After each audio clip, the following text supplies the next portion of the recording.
Assalamualaikum warahmatullahi wabarakatuh. Alhamdulillahi rabbil alamin wa bihi nasta'in wassalatu wassalamu ala khatamil anbiya'i wal mursalin nabiyina Muhammadin wa ala alihi wa ashabihi ajma'in. Amma ba'du. Jadi insyaallah pada pagi ini kita akan masuk siri yang ketiga dan yang terakhir bagi siri penjelasan kita berkenaan dengan prinsip dan kaedah memahami wahyu di sisi ahli sunnah wal jamaah. Pada kelas yang lalu kita dah bincangkan apakah sumber-sumber akidah ahli sunnah wal jamaah dan kedudukan wahyu di sisi ahli sunnah wal jamaah. So hari ini adalah kemuncaknya, iaitu kita nak bahaskan beberapa kaedah. Itulah perbincangan tentang kaedah ni sangat luas, sangat besar ya, dan memerlukan siri-siri kuliah yang panjang, tapi insya-Allah hari ini kita cuba nak ringkaskan, dan apa yang nak bincang ini adalah telah Puana masukkan secara ringkas dalam nota yang telah diberi kepada antum, kepada anda semua pada kelas yang pertama lalu.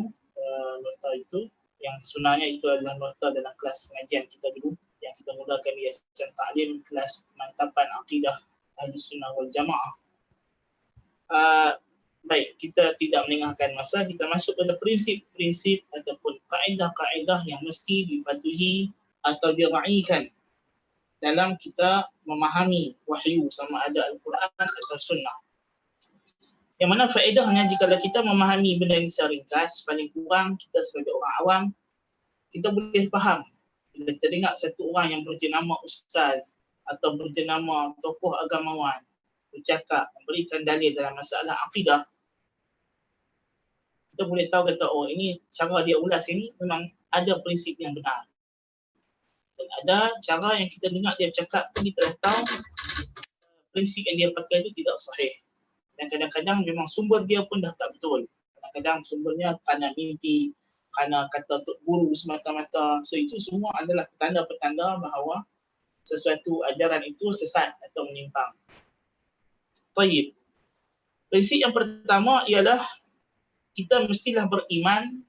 Yang pertama, beriman dengan semua nas Al-Quran dan Sunnah.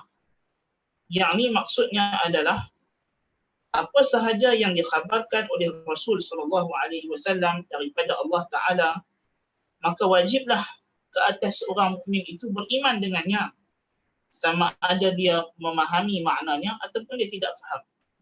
Kerana Nabi itu adalah as-sadiqul masduq, yang benar lagi dibenarkan oleh Allah Ta'ala. Maka apa sahaja yang datang dalam Al-Quran dan Sunnah, wajiblah ke atas setiap orang beriman untuk beriman dengannya.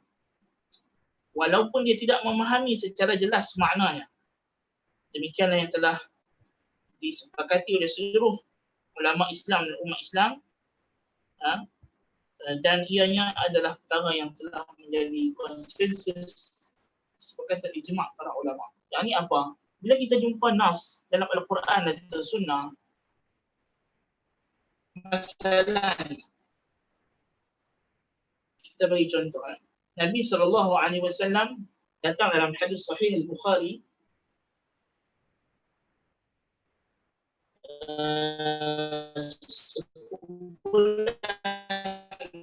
orang yang datang ke Madinah telah dilanda penyakit kerana tidak mereka. Nabi menjaga unta zakat. Yang unta zakat, kita kena faham ya, zakat. Bila kata zakat unta, mesti yang dibayar dengan unta. Kalau zakat lembu, mesti dibayar dengan lembu dalam masa tersebut. Ini memang hukum asal. Cuma kita di Malaysia ini, dalam masa sekarang kita dah taklid kepada mazhab Abu Hanifah atau mazhab Imam Ahmad untuk memudahkan urusan pejabat zakat tak atau tidak. Mana kita nak simpan lembu, kambing semua kan. Tapi hukum asal dalam mazhab yang datang dalam sunnah Nabi SAW, asalnya zakat itu memang dengan pendapat ulama, dia mestilah keluarkan mengikut jenis barang yang kita zakatkan. Ada pun lihat balik serta jaga tadi. So dia disuruh pergi kepada penjaga unta zakat ini dan meminum susunya dan kencing unta tersebut. So di sini datang perubatan dengan kencing unta. Kita dengar hadis ni kita tak faham. Macam mana buat kencing unta? Tapi dalam hadis sahih, dalam sahih Bukhari, Kan? So macam mana kita nak buat? Beriman, terima, yakin kata hadis ni benar, apa yang Nabi suruh ni benar, apa yang aku dengar ni betul, cuma aku tak faham. Selok-beloknya cara ni. Lepas tu kita pergi belajar syarahnya, kita buka Fathul Bari, syarah Sahih Bukhari, kita buka syarah Sahih Muslim, kita buka kitab Ibn Qayyim At-Tibbun Nabawi.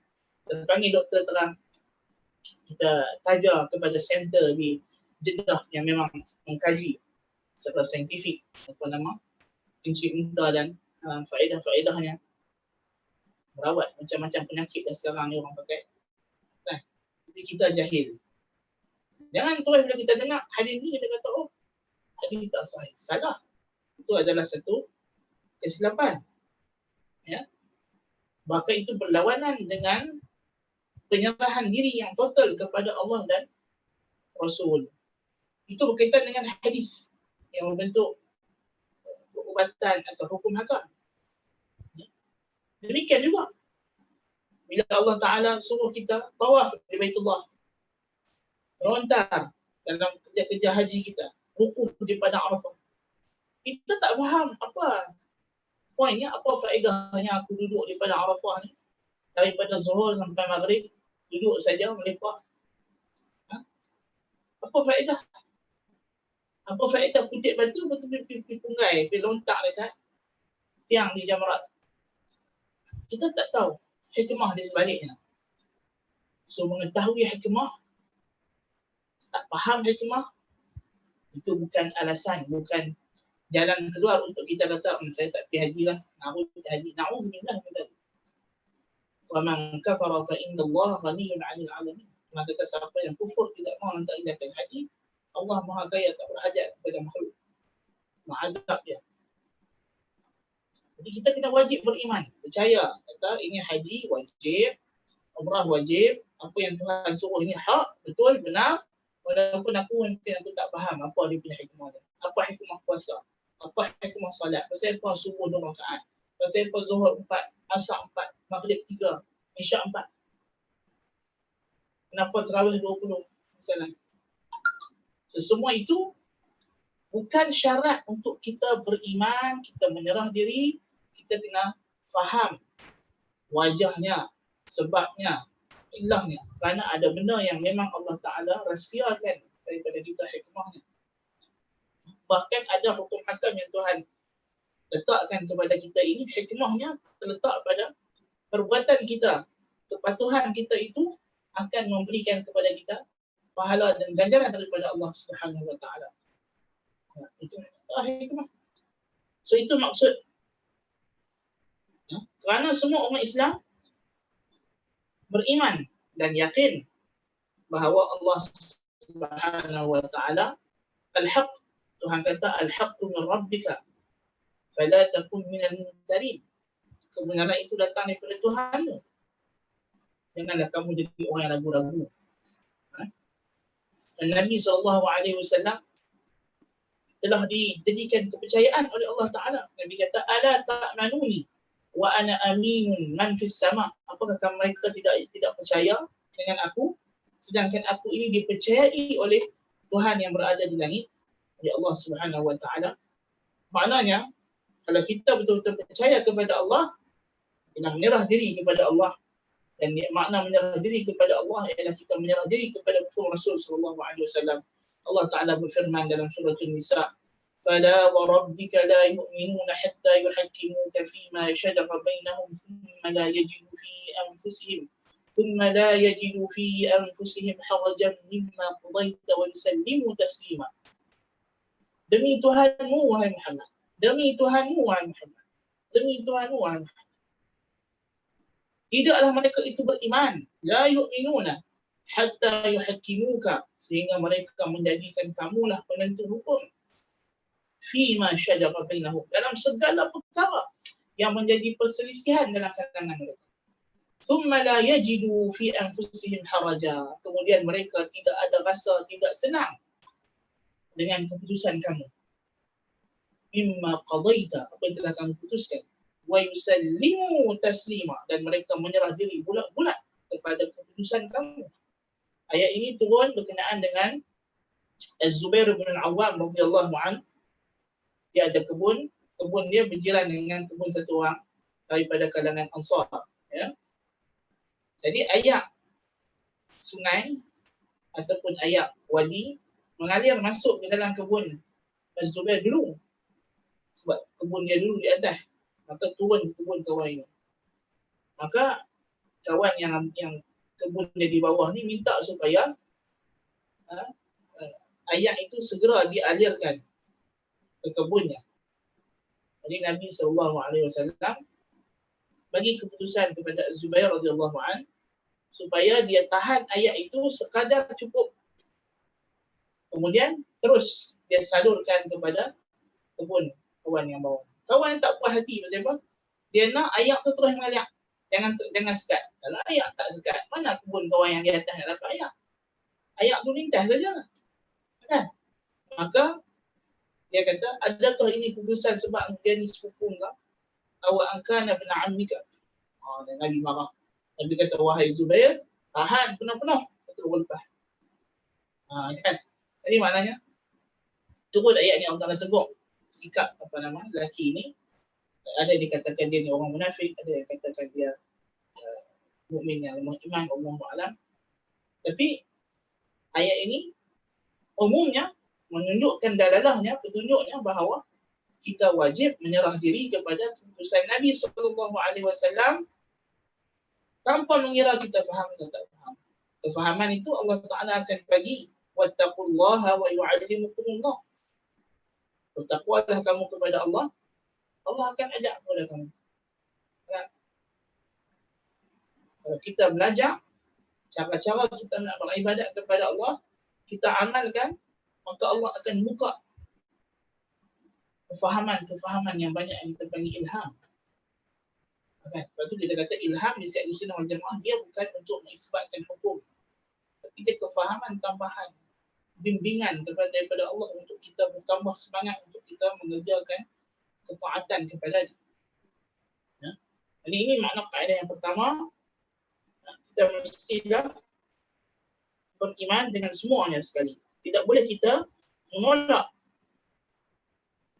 pada mana ayat atau Al-Quran ataupun hadis yang sahih atau alasan tidak masuk akal. Ini poin ni balik kepada prinsip yang kita dah cakap semalam. Akal adalah abdun, hamba. Dan wahyu adalah sayyidun, tuan.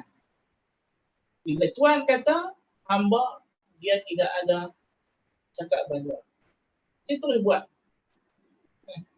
Apatah lagi tuannya seorang yang bijaksana, seorang yang diketahui cerdik, pandai, bijak. Tentulah seorang hamba takkan petikai arahan tuan. Kita sebagai pekerja, majikan kita seorang yang berkebolehan, berkaliber dalam kepimpinan, mahir dalam selok-belok perniagaan dan sebagainya. Dia bagi kita satu arahan untuk kita buat sesuatu yang mungkin kita pun tak faham. Tapi disebabkan kita yakin dengan kebolehannya, kemahirannya, kita ikut. Kita pergi jumpa doktor, tabib. Kita bukan faham ilmu perubatan pun. Doktor bagi ubat, kita bukan tahu nama ubat tu. Kita bukan tahu kandungan ubat tu. Yang kita tahu warna ubat, bentuknya. Kalau orang farmasis lain bagi ubat yang sama, kandungan yang sama, tapi cuma dia berubah warna lain atau bentuk lain, kita dah tak mahu. Pasal kita berarti apa? Kita tak boleh buta dengan doktor. Tapi sebab kita percaya doktor tersebut, dia ada kemahiran, dia ada sijil, dia ada pengalaman merawat penyakit, dia tahu penyakit kita, walaupun yang sakit tu kita, dia tak rasa. Kita percaya doktor, kita makan ubat. Kelan bulat-bulat ubat. Ikut peraturan, walaupun tak faham pasal apa kena 3 hari sekali. Pasal apa kena 3 kali sehari. Pasal apa kena 2 biji saja. Fahamkah selama ni? Ya, tak mengaji. Tak faham pun. Tapi ikut.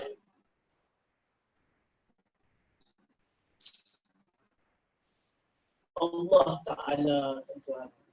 Rasulullah SAW lebih tidak ada arahan yang datang daripadanya, tidak ada pemberitahuan, perkhabaran datang daripada Allah, melainkan semuanya benar dan mengikut hikmah dan semuanya dibina atas maslahah kita, kebaikan untuk kita, kepentingan untuk kita.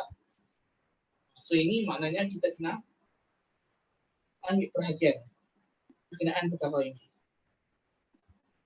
Dan sebab itulah Abu Bakar As-Siddiq radhiyallahu anhu digelar dengan As-Siddiq sebab apa? Sebab dia membenarkan segala apa yang Nabi SAW beritahu bila datangnya khabar Isra dan Mi'raj masalahnya. Dia kata, adakah benar Muhammad kata begitu? Ya, dia kata. Kalau Muhammad kata betul. Kami telah benarkan dia dalam perkara yang lebih dahsyat daripada Isra dan Mi'raj. Apa dia? Khabaran langit, dia dapat wahyu daripada Allah Ta'ala. Itu lebih dahsyat daripada dia berjalan di Baitul Maqdis malam-malam. Jadi maknanya kita kena faham dalam Al-Quran tidak ada benda yang bercanggah dengan logik akal. Dalam sunnah tidak ada. Cuma kadang-kadang Al-Quran dengan sunnah dia datang dalam bentuk yang menghairankan akal. Kita yang jahil, kita yang tak tahu, kita yang tak faham. So kalau kita yang jahil, kita yang tak faham, janganlah kita disalahkan Al-Quran. Dan ini punca kesesatan golongan ahli kalam. Ahli kalam dia punya kaedah apa dia? Wa kullu nasin awhamat tashbiha fa'awilhu aw fawwidhu wa rum tanziha. Semua nas Quran yang memberi syak wa sangka tashbih, menyamakan Tuhan dengan makhluk, takwilkan atau tafwidkan untuk engkau sucikan. Dia kesalahan diri dia yang jahil, omok, bodoh, pergi faham ayat Quran tu dengan makna tashbih dan tajsim. Kemudian dia salahkan Quran. Dia kata Quran yang bagi sangka tajsim. Nampak tak? Orang ahli kalam. Dia salahkan siapa? Dia salahkan wahyu. Bila dia dah salahkan wahyu, wahyulah yang akan dia betulkan, dia akan takwil, dia akan takwil. Ahli sunnah wal jamaah kata wahyu tidak ada salah sama sekali. Allah Ta'ala bila disebut Ar-Rahmanu 'alal 'arsy istawa, istawa memang mana istawa. Tuhan tak silap pilih kataan. Tuhan tak tersasul. Nabi SAW bila dia kata irhamu man fil ard yarhamkum man fis sama. Nabi tak sengaja nak pilih kataan yang di langit untuk merujuk kepada Allah Ta'ala yang berada di langit. Nabi tak silap sebut. Nabi tak silap, tak tersasul. Ya. Kalau dia silap akan datang wahyu tegur. Tapi wahyu datang menyokong pula pernyataan Nabi SAW. Tak amintum man fis sama. Kamu merasa aman dengan azab Tuhan yang berada di langit. Wa huwal qahiru fawqa ibadihi dan seterusnya. Banyak ayat Al-Quran. Sekarang kita nak kata Al-Quran salah atau hadis salah. Yang salah tu apa? Kesimpulan akal ahli kalam. Kesimpulan akal mereka, kesimpulan kajian mereka yang silap, yang salah. Bukannya Al-Quran, bukannya hadis Nabi SAW, maka di sisi ahli sunnah wal jamaah. Kalau dah akal kamu yang silap, kesimpulan perbahasan kamu yang tak betul, kenapa Al-Quran dan sunnah yang kena takwil? Akal kamu yang kena ditakwil, yang kena ditashih, yang kena dibetulkan, kena sucikan supaya balik kepada fitrah. Balik kepada fitrah. So ini kaedah yang pertama. Kaedah yang kedua kita kata istimalu al-kitabi wa sunnati ala usulid dini dalailihi wa masailihi. Terkandungnya dalam Al-Quran dan sunnah itu semua perkara usul din, sama ada dari segi dalil maupun dari segi perbahasan masalah-masalah perincian hukum. Maksudnya semua perkara yang berhak dinamakan sebagai usuluddin telah pun dijelaskan dalam Al-Quran dan Sunnah dengan penjelasan yang terang, nyata dan jelas. Tidak berhajat kepada penjelasan lain. Syariat ini Allah Ta'ala jadikan dia ada dua bahagian. Saya dah sebutkan juga. Dia ada masalah usul yang disepakati bukan sahaja dalam kalangan umat Muhammad, bahkan telah disepakati oleh semua Nabi-Nabi dan Rasul tadi. Kita sebut rukun iman yang 6, rukun Islam yang 5. Yang ini dia panggil usuluddin. Masalah yang menjadi ijma' ulama, yang menjadi trust agama. Seperti perbincangan tentang sifat-sifat Allah Ta'ala. Ini trust. segala trust. Beriman dengan Allah adalah trust keimanan. Dan trust keimanan kepada Allah adalah beriman dengan al-asma' wa sifat. Nama-nama dan sifat Allah Subhanahu wa ta'ala. Ini yang paling tinggi. Dan dia adalah zubdatul risalatul ilahiyah wa ghayatud da'watin nabawiyah. Memberi kenal manusia akan sifat dan nama-nama Tuhan yang mereka kena sembah, yang mereka kena seru dan doa. Ini adalah inti risalah ketuhanan dan kemuncak dakwah kenabian. Kalau Al-Quran, Allah Ta'ala sifatkan dalam surah Al-Baqarah, Alif Lam Mim, Dzalikal kitabu la raib, fihi hudan lil muttaqin. Alif Lam Mim. Itulah dia kitab yang tiada ragu padanya, tiada keraguan. Dalam Al-Quran tidak ada keraguan, tidak ada kesamaran, tidak ada yang memberi syak wasangka yang tak betul. Padanya ada petunjuk, bimbingan bagi orang yang bertakwa. Allah Ta'ala sebut juga dalam juzuk yang kedua, Syahrul Ramadhan alladhi unzila fihi al-Quran hudan lin-nasi wa bayyinatin minal huda wal furqan. Yang diwajibkan kamu berpuasa itu pada bulan Ramadan. Yang pada bulan itulah bermulanya penurunan Al-Quran. Yang terkandung pada Al-Quran itu diturunkan sebagai apa? Hudan linnas, bimbingan untuk manusia. Tak cukup sekadar bimbingan. Wa bayyinatin minal huda. Yang juga menjelaskan bimbingan tersebut. Wal furqan. Dan yang membezakan antara yang hak dengan yang batil. Allah sifatkan Al-Quran sebagai nur, petunjuk, hidayah. Yahdi bihillahu man ittaba'a ridwanahu subulas salam. Allah membimbing dengan Al-Quran itu orang yang mengikut redha Allah kepada jalan-jalan yang sejahtera. Ya. Jadi kalau Al-Quran itu adalah bimbingan wahyu daripada Allah, apa gunanya Al-Quran jikalau dalam masalah yang paling besar, yang paling penting yang dia nak suruh kita buat apa dia? Ya ayyuhan nasu ubudu rabbakum alladhi khalaqakum walladhina min qablikum la'allakum tattaqun. Wahai manusia semua, sembahlah hanya Tuhan yang mencipta kamu dan nenek moyang kamu. Semoga kamu bertakwa, melindungi diri kamu daripada azab Allah Subhanahu wa ta'ala. Tujuan Al-Quran datang ialah nak beritahu kepada kita Allah adalah yang patut kita sembah. Iyyaka na'budu wa iyyaka nasta'in. Hanya kepadamu sahaja ya Allah kami mengabdikan diri dan hanya kepadamu ya Allah kami memohon pertolongan. Yang mana perkara ini tidak mungkin dapat dilakukan kecuali kalau kita mengenal Tuhan yang kita nak sembah. Tuhan yang kita nak gantung harapan kita kepadanya. Tuhan yang kita nak gerun dan takut sepanjang masa. Yad'unana raghaban wa rahaban wa kanu lana khashi'in. Mereka beribadat kepada kami dengan penuh mengharap, gemar akan ganjaran, gerun dengan azab dan balasan dan kedudukan Allah yang Maha Tinggi. Dan mereka khusyuk.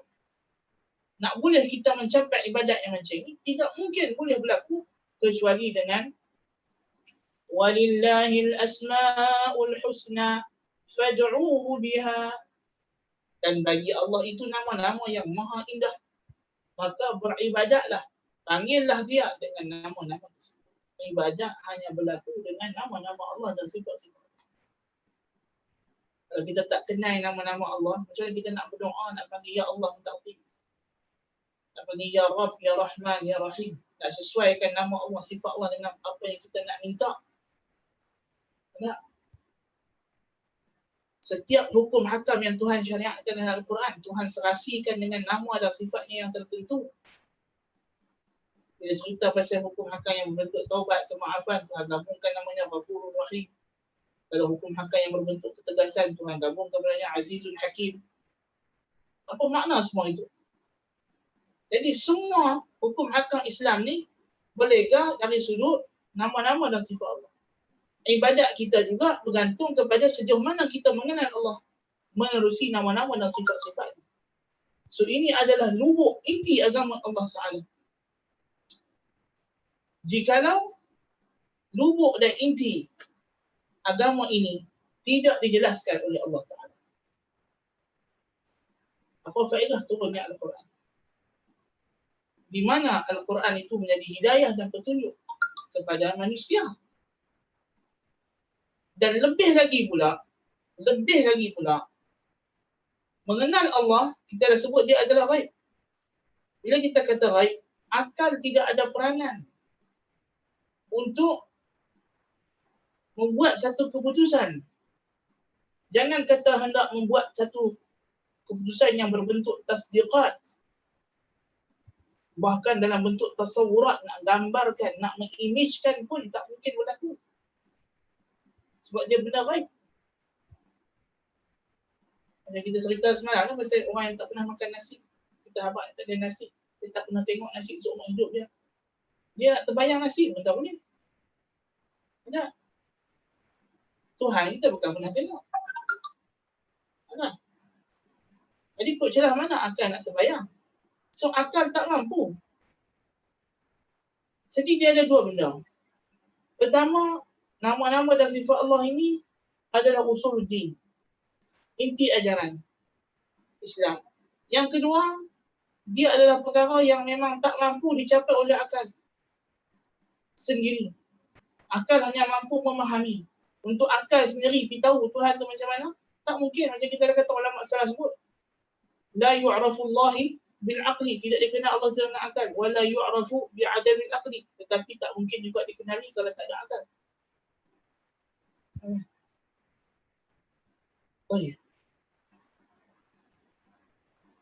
Maka kalau dah begitu caranya, tentulah Al-Quran mengandungi penjelasan yang jelas, yang cukup tentang Tauhidul Asma'i wa Sifat dan segala urusan-urusan usul yang lain. Bahkan Tauhidul Rububiyah, dalil-dalil kewujudan Allah Ta'ala. Setengah orang dia tak faham. Dia kata kita tak boleh nak dakwah kepada orang kafir, especially golongan ateis, dengan Al-Quran. Kerana mereka tak percaya kepada Al-Quran. Maka kita kena berhujah dengan akal. Lalu dia pun pergi dah belajar falsafah, belajar mantik Yunani, belajar sekian. Dengan dia anggap benda itu yang boleh buatkan dia berdakwah. Ternyata situlah kesilapan yang terbesar dan berlawanan dengan prinsip dalam kita memahami wahyu. Kita kata dalam Al-Quran dan sunnah Nabi SAW dijelaskan dalil-dalil. Ada hadis Nabi, ada dalil Nabi itu Nabi. Pada Al-Quran ada dalil kata ia kalamullah. Dan ia benar daripada Allah. Tak perlu tengok kiri kanan, tengok Quran tu sendiri. Tengok Quran dengan hadis dua ni. Kalau kita kaji dia saja, kita boleh tahu kata ini benar. Dan betul. Untuk bahas macam mana benda itu, bukan di sinilah masanya. Kalau siapa yang boleh membaca, cubalah rujuk satu kitab namanya An-Naba'ul Azim, karangan Muhammad Abdullah Darraz. Jadi dia perincikan macam mana Al-Quran sebenarnya dia adalah self-established. Sebab dia mukjizat. Al-Quran tu mukjizat. Dia tak berhajat kepada orang lain nak main habaq kata ni kalam Allah. Dia sendiri boleh habaq. Sebab dia kalam Allah. Tuhan tak berhajat kepada orang lain untuk tolong cakap bagi pihak dia.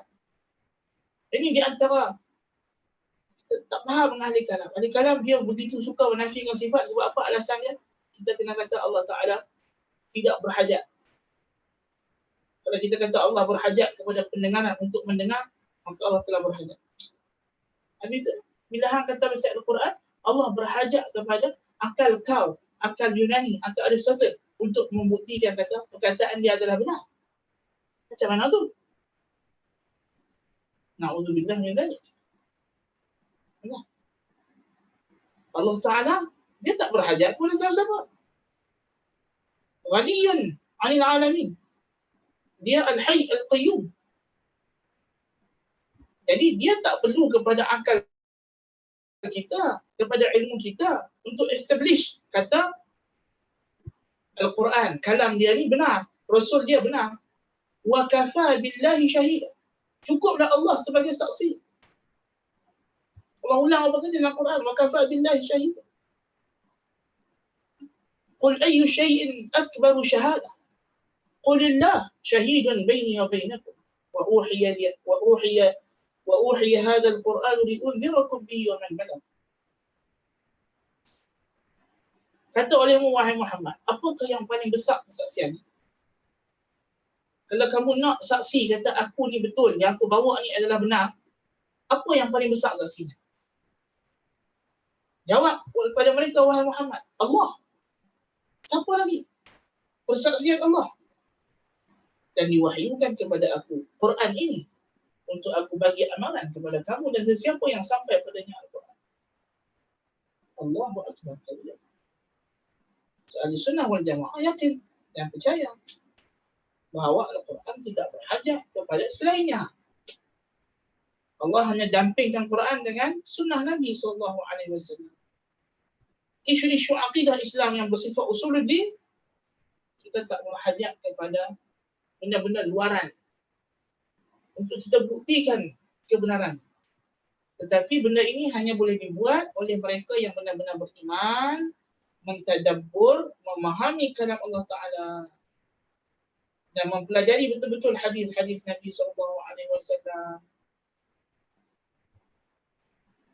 Jangan kata kita baca sirah Nabi. Baca sirah Imam Al-Bukhari. Imam Bukhari. Bawah lagi daripada Imam Mazhab yang empat. Bawah lagi daripada tabi'in. Bawah lagi daripada sahabat. Imam Bukhari. Kalau kita baca sirah kehidupannya dan bagaimana dia boleh menyusul Sahih Bukhari, kita yakin hadis itu. Itu kita tak baca lagi sirah semua ulama hadis, macam mana mereka pergi merantau, mencari hadis, menapis hadis, mengasingkan hadis, hidup mereka dengan hadis 24 jam.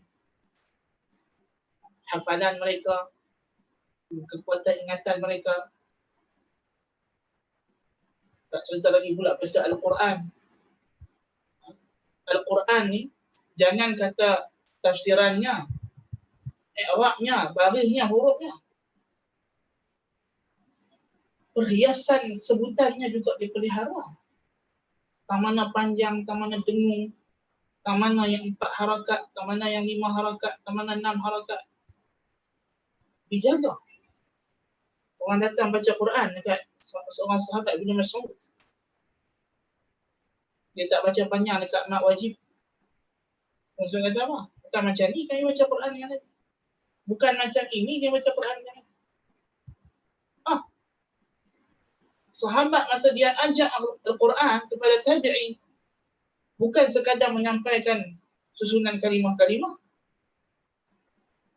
Bukan macam dia baca sahabat ataupun buku biasa.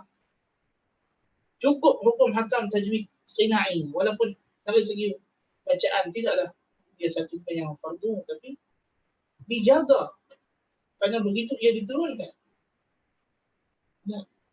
Sampai ke tahap itu. Imam qiraat kita, Imam Asim bin Abi Najud, Asim bin Bahdalah radhiyallahu anhu, seorang ulama besar Al-Quran daripada kalangan tabi'in ataupun tabi'in, kalangan tabi'in yang mengambil Al-Quran daripada kalangan tabi'in. Ketika dia nazak nak mati, kata Imam Syu'bah, ketika Asim nazak nak mati, dia boleh baca Al-Quran lengkap, cukup dengan hukum hakam tajwid. Allahu Akbar kabir. Allahu Akbar kabir. Begitu terpelihara Al-Quran. Cara sebut pun terpelihara. Nah, hari ini hafaz Al-Quran di seluruh dunia.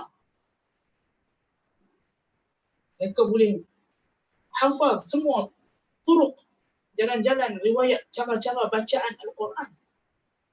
Sama ada yang mutawatir yang 10-nya, tambah lagi dengan 4 yang syadnya, 14 tu ini semua orang yang mahir-mahir daripada kalangan hafaz kitabillah.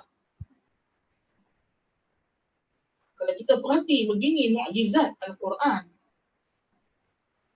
pada Allah Ta'ala menjaga cara sebutan. Satu huruf, satu kalimahnya, terpelihara lebih dahsyat sekali. Ya. Qari yang mahir, dia boleh dengar anak murid dia sebut. Macam mana kita nak beza 4 harakat dengan 3 harakat ni? Cukup payah. Tapi ulama Al-Quran yang alim yang mahir, dia boleh beza ni 4 ni 3. Allahu Akbar kabir. Kan? Itu di antara kehebatan. Tu kita nak cerita pasal tafsir. Allah Akbar, tafsir.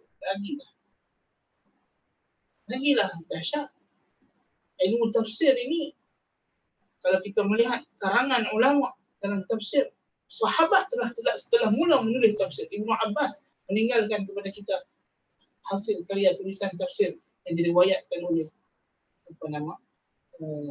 Ali bin Abi Talha rahimahullah ta'ala sampai kepada kita. Nah, ada sahifah kan. Jadi poin kita adalah, kalau beginilah lengkapnya wahyu, adakah masih ada keraguan bahawa terkandung dalam Quran dan Sunnah ini semua masalah usuluddin yang penting-penting? Sedangkan cara duduk nak buang ayat besar, ayat kecil pun Nabi tunjuk, Nabi ajak kepada sahabat. Nabi bagi tahu kaedahnya.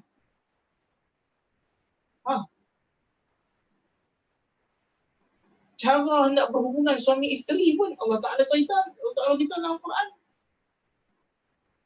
Dan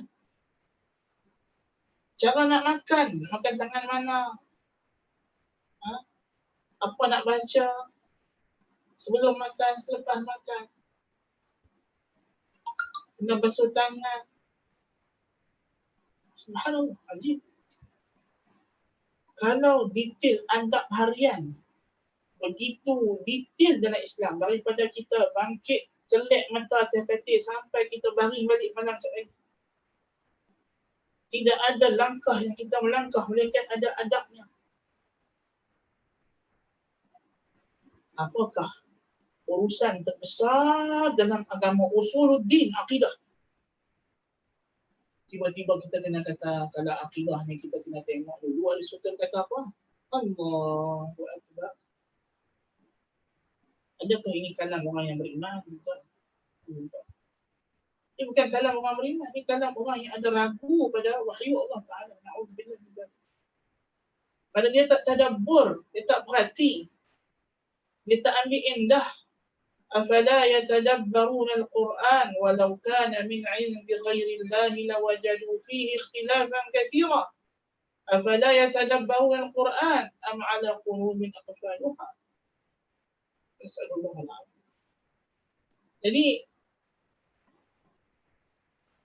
kita nak kata kaedah kita yang kedua ini adalah kita kena yakin bahawa dalam Al-Quran ini telah lengkap perbincangan, perbahasan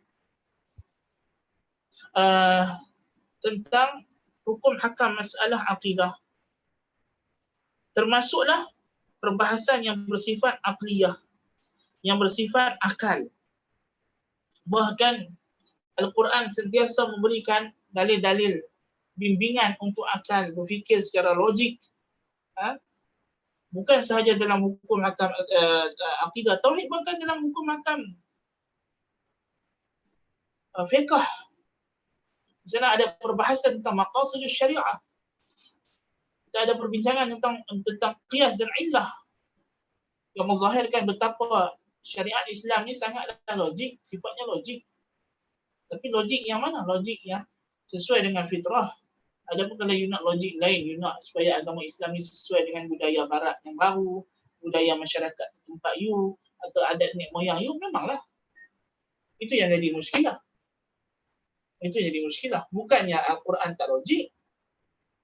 Kan? Bukannya Al-Quran cakap tak betul, bukannya Al-Quran bawa agama yang silap. Tapi pasal you nak Quran ikut hawa nafsu.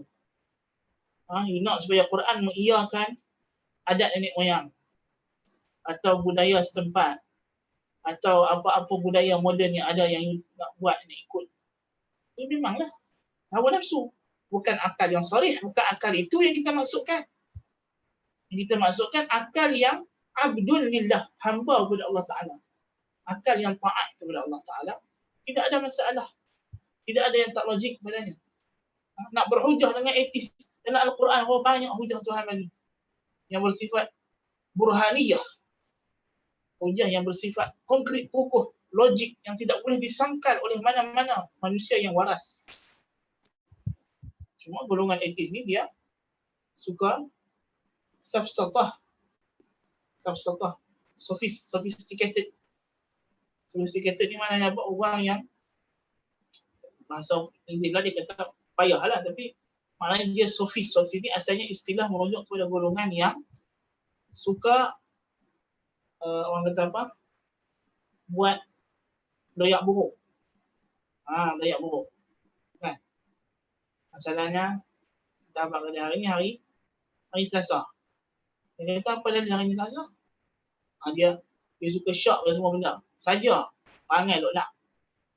Ya. Sedangkan dalam hati dia tahu macam Firaun. Wa jahadu biha wastaqanatha anfusuhum dhulma wa 'uluw. Di mulut ingkar, adalah hati percaya. Kan? Tapi sebab zalim dan suka meninggi diri, sombong. Tayyib. Jadi sebab itulah penting kita kena faham dalam akidah Ahlussunnah wal Jamaah, kita tidak menjadikan apa-apa sandaran selain wahyu dalam berbicara tentang benda-benda akidah, especially tentang Allah Ta'ala, tentang alam ghaib. Ini sangat penting. Sangat penting. Bila kita nak orang mula bercakap dengan akal, mula datang ayat istiwa ar-Rahmanu 'ala al-'arsy istawa. Lepas dia mula petikai. Dia kata kalau Tuhan istiwa nanti jadi macam ini. Itu tanda kata orang tu sesat. Walaupun dia ada jawatan mufti sekalipun. Kalau dah bercakap macam tu, tanda dia sesat lah tu. Kan? Senang kita nak detect. Nah. Sebab apa? Dia tak boleh terima, dia tak menyerah diri kepada Al-Quran dan Sunnah. Dia buat anggaran akal-akal dia sendiri. Ini kalau Tuhan doa ta'ala, ketika Allah jatuh, Tuhan jatuh. Na'udzubillah min dzalik. Ayat ini keluar daripada mulut orang mukmin kan? Abu Lahab dengan Abu Jahal pun tak cakap. Nasallallahu alaihi. Tapi kerana mereka ni dah dibelit, dijerat oleh iblis. Laknatullahi alaihi. Mereka ialah du'atun ala abwabi jahannam. Menyeru kepada neraka jahannam. Al-qa'idatu ats-tsalitsah. Kaidah yang ketiga. La naskha fil akhbari wala fi usuluddin. Tidak ada pemansuhan dalam pemberitahuan dan usuluddin. Al-Quran dan Sunnah dia ada dua isu. Satu berbentuk pemberitahuan, perkhabaran. Yang kedua berbentuk suruhan dan larangan. Dalam percakapan, kalau kita bagi tahu sesuatu yang telah berlaku, yang telah ada, kemudian kita bagi tahu yang lawan dengan yang kita dah cakap yang kali pertama, maka ini tidak lari daripada dua benda. Sama ada kita tersilap atau kita berdusta. Jadi kalau orang bagi tahu kata hari ini kelas semalam, dia kata semalam kelas pukul 7 pagi. Lepas tu dia kata semalam kelas pukul 8.30. So perkataan dia yang pertama 7 pagi tu, sama ada dia terlupa, tersilap, atau dia sengaja lah bohong ni. Sebab dia khabar tentang benda yang dah berlaku. Tapi kalau belum berlaku, kelas hari ini tak jadi lagi tadi, tiba-tiba dia habaq kelas hari ini pukul 9. Kemungkinan dia telah dipindah waktunya sebab belum jadi. Atau dapat arahan, suruhan. Kan? Undang-undang, kita buat undang-undang. Undang-undang tahun 2019, tahun 2020 dipindah. Itu tidak mengapa. Kerana dia meraihkan keperluan semasa dan setempat. Sebab itulah dalam hukum hakam berlaku apa yang kita panggil sebagai nasikh dan mansukh. Seperti perubahan kiblat. Seperti perbezaan puasa antara kita dengan umat terdahulu. Perbezaan puasa pada awalnya dengan kemudian telah stabil. Kerana ini arahan syariat, hukum hakam, Allah Ta'ala boleh ubah mengikut maslahah kesesuaian yang dia maha mengetahui akannya, walaupun kita tak tahu fadilat dan hikmahnya. Dan tidak dikatakan bohong. Tetapi bila bercerita tentang sifat Allah, Allah tidak berubah. Allah itulah dia. Mana ada dulu Nabi-Nabi dulu Tuhan lain, main Nabi Tuhan lain. Benda yang sama. Sifat Allah. Takkanlah zaman salaf Allah Ta'ala di atas arash, zaman khalaf istawa berubah jadi mana istawa. So dari segi hukum akidah, khabaran, pemberitahuan oleh Allah Ta'ala, dia tidak ada nasikh mansukh. Dia tidak berlaku padanya nasikh mansukh. Ini telah berlaku ijma' bahawa nasikh mansukh tidak berlaku dalam perkhabaran. Tetapi ia berlaku dalam apa yang kita sebut sebagai hukum hakam ataupun insya', bukannya khabar tapi dalam insya'. Sama ada suruhan atau tegahan. Sebab itu Allah kata, syara'a lakum minad dini ma wassa bihi Nuhan walladhi awhayna ilaika wa ma wassayna bihi Ibrahim wa Musa wa Isa an aqimud din wa la tatafarraqu fihi. Tuhan kata apa? Dia telah mensyariatkan bagi kamu, syara'a lakum minad dini, daripada ad-din, ma wassayna bihi Nuh, yang kami telah wasiatkan dulu kepada Nuh, wa ma auhayna walladhi auhayna ilaik, dan yang kami wahyukan kepada kamu, wa ma wassayna bihi Ibrahim wa Musa wa Isa, dan yang kami wasiatkan dengan sama kepada Ibrahim, Musa dan Isa. Apa dia? An aqimud dina wa la tatafarraqu. Hendaklah kamu menegakkan ad-din, yakni tauhid, untuk Allah Ta'ala semata-mata, dan jangan berpecah belah. Tidak ada beza. Semua Nabi-Nabi membawa akidah yang sama, akidah yang satu. Walaupun dari segi syariat, Allah Subhanahu Wa Ta'ala jadikan perbezaan antara satu Nabi dengan Nabi yang lain. Allah berfirman juga tadi ayat tadi dalam surah Asy-Syura ayat 13, dalam surah Al-Anbiya ayat 25 Allah Ta'ala kata, wa ma arsalna min qablika min rasulin illa nuhi ilaihi annahu la ilaha illa ana fa'budun. Tidak kami utuskan sebelum kamu ni seorang rasul pun, melainkan kami telah wahyukan kepadanya, sembahlah aku semata-mata, dan tiada ilah, tiada Tuhan yang berhak disembah kecuali aku, sembahlah aku sahaja. Dalam surah An-Nahl Allah kata, wa laqad ba'athna fi kulli ummatin rasulan an ya'budu Allah wa yajtanibu at-taghut. Kami telah utuskan setiap umat itu pada setiap umat rasul. Mereka menyeru kepada apa? Sembahlah Allah, jauhilah taghut, tinggalkan taghut. So urusan akidah tidak ada perbezaan, tidak ada kecanggahan. Kerana ini adalah tetap, ini adalah asas tegak agama. Iaitulah al-qasd, tujuan kita hanyalah kepada Allah. Tujuan kita, peribadatan hati kita Takut kita, harap kita, kecintaan yang penuh kita adalah untuk Allah semata-mata. Nah, ada pun cara kita nak merealisasikan, nak menzahirkan kepatuhan kita kepada Allah, yang ini boleh berubah-ubah dari satu syariat ke syariat yang lain, dari satu masa ke masa yang lain. Allah boleh ubah. Sebab Allah kata, "Laisal birra an tuwallu wujuhakum qibala al-masyriqi wal maghrib." ولكن البر من آمن بالله واليوم الآخر والملائكة والكتاب والنبيين وآتى المال على حبه ذوي القربى واليتامى والمساكين. الآية.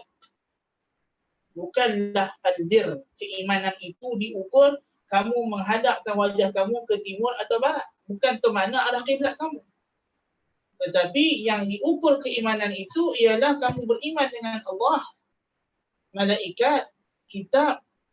Walakinnal birra man amana billahi wa malaikatihi wa kutubihi wa rusulihi dan rasul-rasulnya wal yaumil akhir dan hari akhirat wa atal mala ala hubbihi dzil qurba wal yatama wal masakin ila akhir ayat. Surah Al-Baqarah. Itu adalah usus ataupun asas-asas. Usus maknanya jamak bagi asal dalam bahasa Arab. Asas agama, usuluddin. Bukannya kamu menghadap Kaabah atau Baitul Maqdis. Itu bukan ukuran. Ukurannya adalah kamu solat tu untuk siapa? Kerana siapa? Mengikut usuhan siapa? So semasa Allah Ta'ala suruh kamu menghadap Baitul Maqdis, keimanan kamu ialah kalau kamu taat dan menghadap Baitul Maqdis. Bila Tuhan suruh menghadap Kaabah, keimanan kamu ialah dengan kamu patuh perintah Allah menghadap Kaabah. Karena itu bukan ukurannya. Kalau tidak kita jadi iblis. Ana khairum minhu khalaqtani min nari wa khalaqtahu min tin. Yang ukur ialah dia, kejadian diri dia daripada api. Ada belakang. Sedangkan yang kita kena lihat adalah arahan dia datang daripada siapa? Daripada Allah Subhanahu wa ta'ala. Dengan arahan daripada Allah, Allah Maha Agung dengan ma'ruf syariat. Jangan kamu pandang remeh mana-mana pun perkara ma'ruf yang Allah akan suruh. Karena kalau kamu tengok kepada perkara ma'ruf itu sendiri, memang kamu nampak remeh. Tapi dari sudut yang suruh kamu buat itu adalah Allah Tabaraka wa Ta'ala. Tuhan yang Maha Agung, yang Maha Besar. Ya. Baik. Kemudian faedah yang keempat ialah mengembalikan segala percanggahan pendapat kepada Al-Quran dan Sunnah. Apa sahaja khilaf yang berlaku dalam kalangan umat bersama manusia, mestilah rujukan sumbernya yang memutuskan penyelesaian masalahnya adalah Al-Quran dan Sunnah. Itulah yang mengikut kefahaman as-salafus salih, sebab mereka yang memahaminya. Pada perkara yang tidak jelas, baik dalam masalah fiqh atau masalah apa, maka kita kena cari pendapat yang paling hampir dengan dari Al-Quran dan Sunnah. Pendapat yang berlawanan dengan Quran dan Sunnah, walaupun datang daripada ulama yang hebat, yang besar, mesti ditolak jika dia berlawanan dengan nas yang sharih, yang qat'i. Kerana hujjah adalah pada Al-Quran dan Sunnah. Dan ulama sebagai individu, dia boleh tersilap. Dia hanya terpelihara daripada salah bila dia ijma'. Itu ialah antara uji kita. Dan paling utama untuk kita kembalikan hukum hakam ini kepada wahyu ialah hukum hakam berkaitan dengan akidah. Ya. Kita mungkin boleh berbeza pendapat tentang bila salat, masa qiyam. Nak sedekap tangan tu, nak tak tangan di mana? Di bawah dada kah? Di bawah pusat kah? Atau tidak sedekap kah? Itu kita kata soalannya tidak, bukanlah persoalan yang besar. Kerana Allah telah bagi keluasan kepada kita untuk kita memilih cara-cara.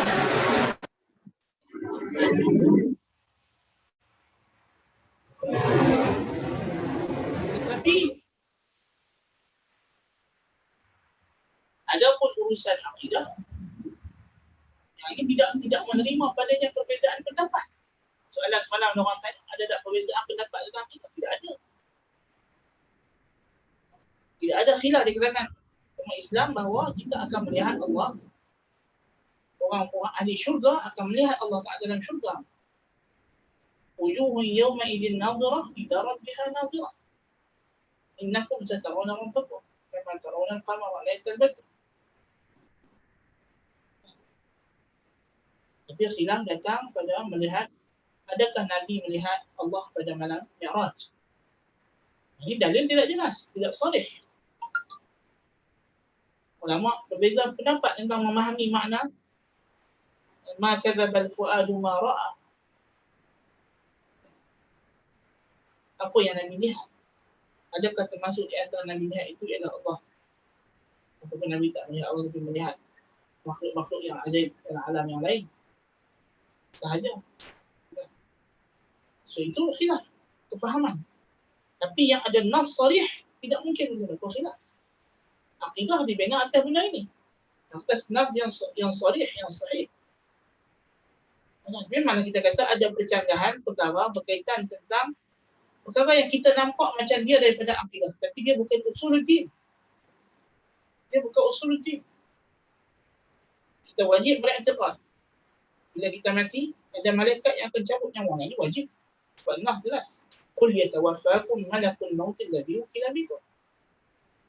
Kemudian adakah namanya Israel? Nas tidak ada. Yang sharih. Ada nas yang ada perbezaan pendapat, ada yang kata sahih, ada yang kata tak sahih. So itu bukan usuluddin. Tak. Kita wajib beriktikad bahawa Nabi yang Bani Israel ketika mereka nak perang dengan Jalut, dilantik raja mereka namanya Talut, mereka ada Nabi. In qalu li nabiyyin lahu ba'ath lana malikan nuqatil fi sabilillah. Bahawa ini diri itu Nabi. Apa nama Nabi itu? Adakah namanya Samuel, Samuel? Datang dalam kitab perkhabaran Bani Israel namanya Samuel, tapi tidak datang dalam wahyu kita. Tak boleh disebutkan, tidak ada masalah. Tapi bukanlah dia usuluddin, tidak diingkari dan tidak dibenarkan. Balik kepada kaedah bermuamalah dengan Israiliyat. Nah, jadi dalam akidah dia tidak ada usuluddin, tidak ada khilaf. Sebab itu kena balik kepada Al-Quran dan Sunnah.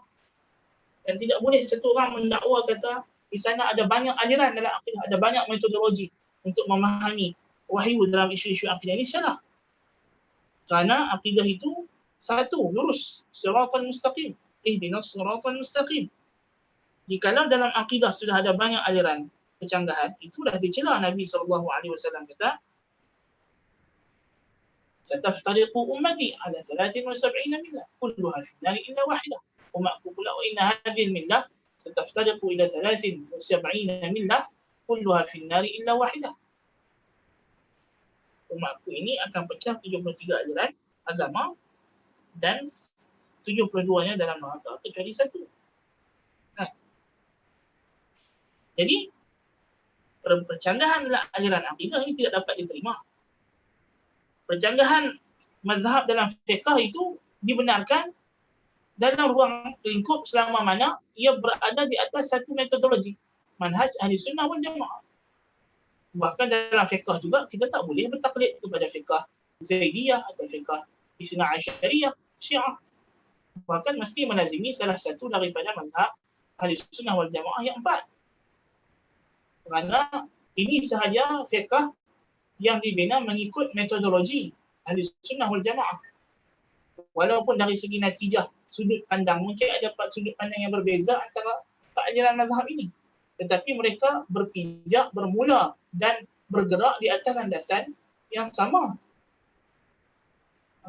Adapun mazhab Syiah, mazhab Zaidiyah, mazhab apa ini, dia ada landasan lain, ada sumber lain, ada metodologi yang berbeza. Jadi kalau dalam fiqh pun kita tak boleh ada metodologi yang berbeza, bagaimana dalam akidah pula kita boleh ada metodologi yang berbeza-beza?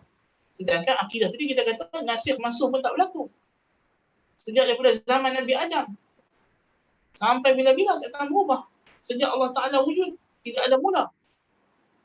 Akidah ialah kekal. Tidak berubah hukumnya. So macam mana tiba-tiba kita nak kata akidah ni boleh ada macam-macam ajaran? Satu benda yang silap. Kaedah yang kelima dia kata menolak percanggahan di antara nas Al-Quran dan Sunnah. Ini penting. Kita tidak boleh mendakwa di sana ada kontradiksi di antara wahyu dengan akal, sudah sebutkan. Tak boleh juga kita nak melaga-lagakan antara satu ayat Quran dengan ayat Quran yang lain. Antara ayat Quran dengan hadis, antara hadis dengan hadis. Jikalau nampak seperti seolah-olah ada percanggahan, maka ketahuilah dia sama ada nas yang bercanggah itu tidak sahih atau kefahaman kita yang tak betul. Yang kita kena rujuk, kita kena cari, kita kena betulkan. Tak mungkin ada pertemuan di antara firman Allah, laisa kamitslihi syai' wa huwas samiul basir, sedangkan dia dalam satu ayat. Mula ahli kalam kata ada kontradiksi. Pasal mula-mula Tuhan kata dia tak sama dengan makhluk. Kemudian Tuhan kata dia mendengar dan melihat, dan makhluk itu mendengar dan melihat. Dia kata tak ada kontradiksi. Difahami dengan bahasa Arab yang mudah. Orang Arab bila disebut laisa kamitslihi syai', maknanya tak sama dari segi darjat. Dari segi kedudukan, manzilah. Mudah saja nak faham. Yang ni pendengaran Allah dan penglihatan Allah tak sama seperti pendengaran dan penglihatan makhluk. Bukan Allah tak ada pendengaran, tak ada penglihatan. Mana? Kalau Allah memang tak ada pendengaran dan tak ada penglihatan, dia tak perlu kata laisa kamitslihi syai'. Tidak ada di sana bentuk pujian, pengagungan bagi Allah Subhanahu wa taala. Demikian juga tidak boleh kita mendakwa di sana ada percanggahan antara nas Al-Quran dengan nas Sunnah. Yang kita sebut ulama kata semalam, as-sunnatu qadiyatun 'ala al-Quran. Sunnah itu yang menjadi qadhi, penentu kepada Al-Quran. Bahkan Sunnah ada hak, otoriti untuk mensyariatkan benda-benda yang tidak disebutkan oleh Allah dalam Al-Quran. Nabi SAW diberi otoriti oleh Allah. Diberi wahyu. Bukan saja Al-Quran. Wahyu itu juga adalah Sunnah. Bukan semua benda Allah Ta'ala kena wahyu dalam Al-Quran. Ada benda yang Allah wahyu dalam Sunnah. Okay. Jadi ini di antara kaedah yang kita kena faham. Tayyib, kita pergi laju-laju lah. Masa tidak sempat, ada orang minit kita lagi. Kaedah yang seterusnya ialah ini telah bincangkan juga pada semalam, kita bincangkannya, itulah menolak sebarang percanggahan antara akal dengan nakal. Akal dengan nakal ini kita kena tolak percanggahan. Jadi ini kita dah sebutkan kenapa tak boleh ada percanggahan, kerana hakikatnya wahyu datang untuk membimbing akal. Yang terpandang pada kita seolah-olah macam ia bercanggah dengan logik akal itu boleh jadi akal yang tidak sahih atau wahyu tidak sahih. Riwayat yang kita dapat tu riwayat yang tak sahih mungkin, ataupun akal kita yang tak sahih, akal kita yang tak betul. Bukan wahyu yang tak betul. Nah, kefahaman kita yang silap. Maka tidak bolehlah kita menuduh Al-Quran pula yang silap. Atau Al-Quran yang kena diubah maknanya. Kerana kita yang tidak faham. So itu adalah dakwaan yang sangat dahsyat. Di antaranya kita kena faham wahyu ini mengikut zahirnya. Kena mengikut zahirnya. Apa makna mengikut zahirnya? Yakni mengikut makna yang segera difahami oleh orang Arab. Apabila mereka menggunakan sesuatu kalimah dalam susunan yang tertentu. Contoh, kalimah istawa digabungkan dengan huruf jar ala. Lepas tu disandarkan kepada objek yang tinggi seperti arash. Membawa makna naik, berada di atas. Ini yang difahami oleh orang Arab. Orang Arab tak pernah faham makna istawa ala sesuatu yang tinggi seperti arash. Melainkan ini makna. Dia tak pernah faham istawa ala dengan makna datang ke, menguasai ke, tak pernah. Walaupun kalimah istawa sahaja boleh bawa macam-macam makna. Tapi itu kena digabungkan dengan huruf jar yang lain, atau dibuang huruf jar, atau datang dalam siyak tertentu. Bila Tuhan sebut lima khalaqtu biyadayya, aku ciptakan dengan dua tanganku. Orang Arab tidak faham susunan ayat macam ni. Bila orang tu kata katabtur risalata biyadi, aku tulis surat ini dengan tanganku sendiri. Yang ini di sisi orang Arab dia kata hakikat. Maksudnya memang tulis dengan tangan sendiri, tak tulis dengan benda lain. Tak suruh orang tulis. Sebab kalimah perbuatan disandarkan kepada diri, katabtu. Kemudian tangan dita'adikan dengan ba yang menunjukkan dia adalah alat untuk fi'il. Maka dia adalah hakikat.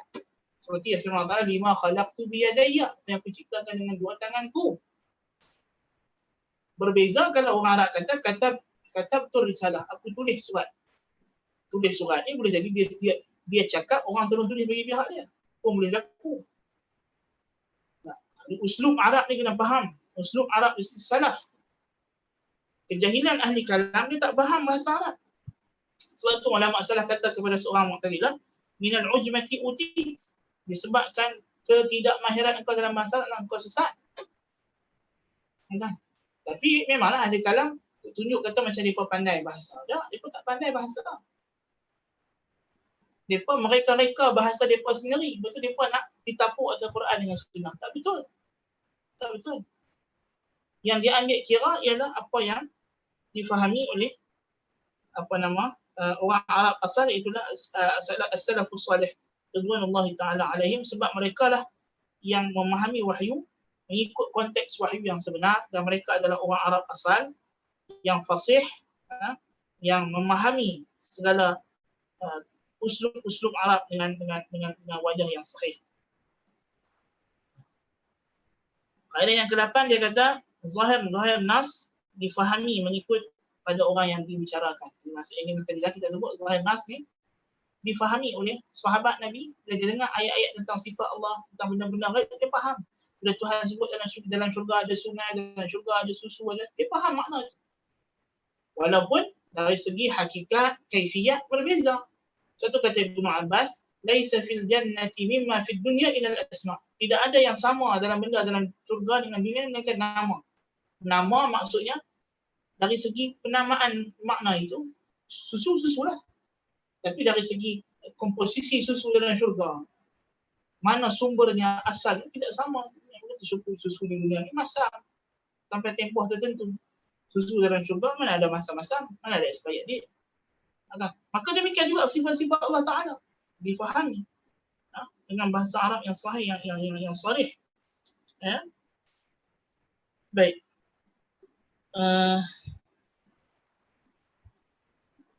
Beriman dengan mutasyabih dan beramal dengan yang muhkam. Ini juga penting.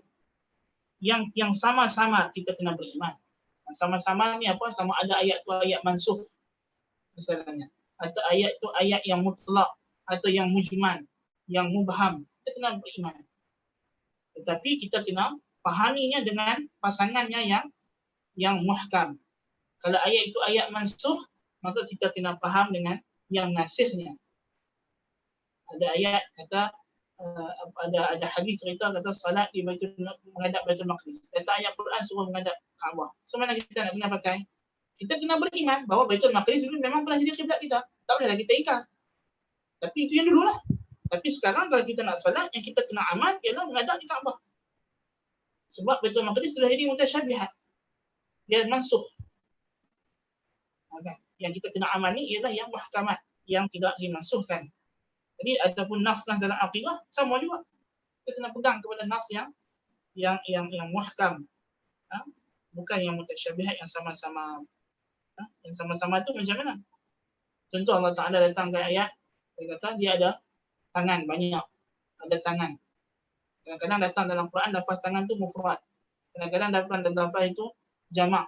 Dan datang lafaznya musanna, dua. So dua itu muhkam. Sebab orang Arab tidak menggunakan kalimah dua melainkan untuk dua. Adapun kalimah mufrad boleh guna untuk banyak. Kalimah banyak boleh guna untuk sikit. Sama kalimah nahnu, kami, atau kami. Adakah kami dekat Allah Ta'ala banyak? Tidak. Yang muhkam ialah tak sebut aku. Kan? Aku satu, tak sebut Allahu Ahad, Allah itu Esa, itu muhkam. Adapun kalimah kami ini boleh digunakan untuk seorang dalam bahasa Arab, tidak ada iskal dengan tujuan tertentu untuk ta'zim dan sebagainya. So kita kena balik kepada yang muhkam. Dan yang terakhir ialah kita kena melazimi kefahaman as-salafus salih radhiyallahu taala alaihim, iaitu para sahabat, tabi'in dan tabi'in, kerana mereka lah kita sebut tadi yang menyaksikan penurunan Al-Quran, yang memahami konteks Al-Quran, yang Al-Quran turun dengan bahasa percakapan hari-harian mereka yang faham susun gaya usul Al-Quran, terutama dalam isu-isu akidah, bahkan dalam isu fiqh, sebab sudur hadis, sebab nuzul ayat, mereka yang memahami. So ini mesti kita kena jaga. Jangan kita pergi ikut kefahaman yang orang kata khalaf. Tak boleh. Ini silap. Kerana mereka tidak ada autoriti. Yang diberi autoriti ialah salaf. Khalaf hanya diiktiraf dikala mereka mengikut salaf. Keilmuan mereka diiktiraf sekadar yang mereka ikut salaf. Pada perkara yang mereka menyelisih salaf, terutamanya benda ijma', maka itu adalah dilarang untuk kita mengikuti sama sekali.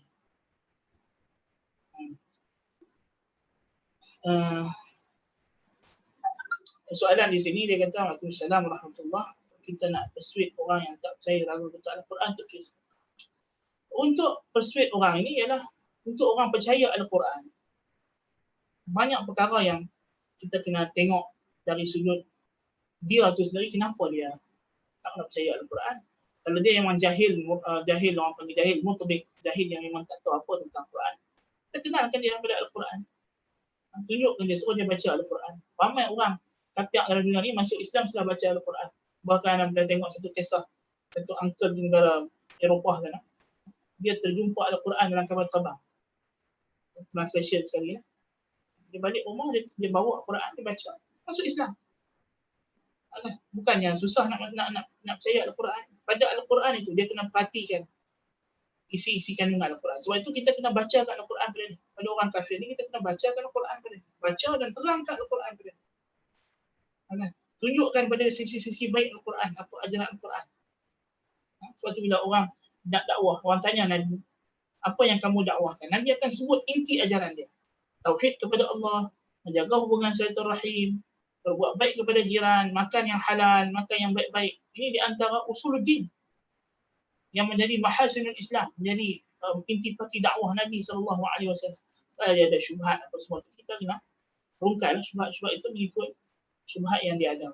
Tapi secara asasnya bukanlah benda yang sukar untuk orang beriman dengan Al-Quran, tapi yang penting ialah dia ada kehendak untuk mencari kebenaran, maka Allah Ta'ala akan bimbing.